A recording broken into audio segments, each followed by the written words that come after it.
Later, let's bring in the House Minority Leader, Republican Congressman from California, Kevin McCarthy. It's great to have you. Thanks for having me.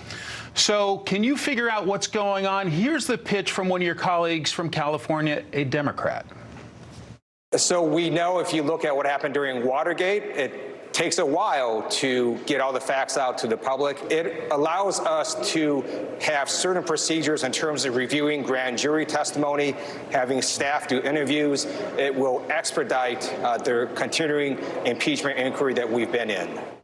So what do you see from across the aisle on impeachment? I see the same thing that Steny Hoyer sees. They have no idea what they're doing. This is an imaginary impeachment. What the vote tomorrow means, nothing. Nadler ran to become chairman the day after the election they took the majority. And you know what his big campaign for his conference was? That he'd be the best for impeachment. They're trying to impeach the president when they have nothing to do because they have accomplished nothing. A new poll shows by Democrats they know more about the investigation than anything they passed on the floor. They have achieved nothing. Name me one problem they have solved. They are just so angry because President Trump won an election, they have never gotten over it. So you have House Speaker Nancy Pelosi, Majority Leader Steny Hoyer pumping the brakes a bit. Take a listen to Speaker Pelosi. Do you support the resolution that Chairman Nadler has put forward? Yes, I do. I think that you should characterize it as what it is, a continuation of what we have been doing, and we all work together on these things.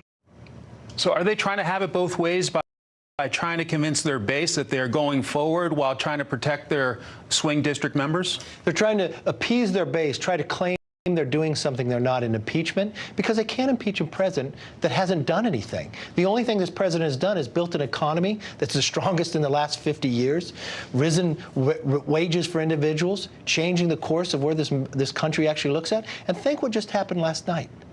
2 new Republicans just won in North Carolina. This is not an easy seat to win. In 2018, we barely won this seat by 900 votes. You know what happened last night? We increased that 400%.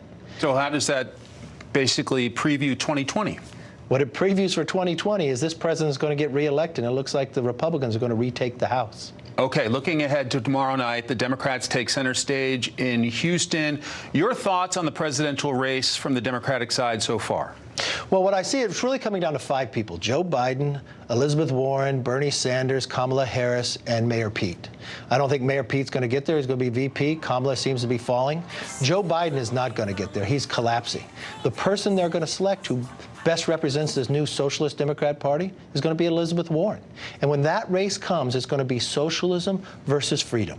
And I think President Trump is going to have a resounding re-election that's going to drive, because you have to remember this, there are 31 Democrats who sit in seats that Trump carried.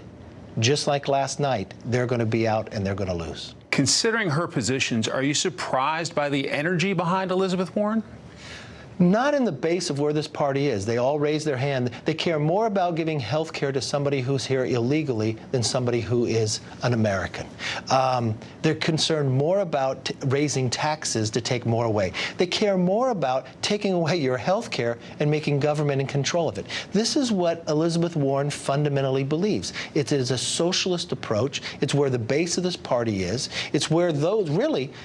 Speaker Pelosi has the title, but she doesn't have the power anymore, as you can see from what Nadler wants to do, or from the new congresswomen inside the freshman class, from AOC to Omar to Tlaib. They are running this party, and they don't even call themselves Democrats. They call themselves Socialist Democrats. Leader Kevin McCarthy, the great state of California, thanks for your time, sir. Thank you.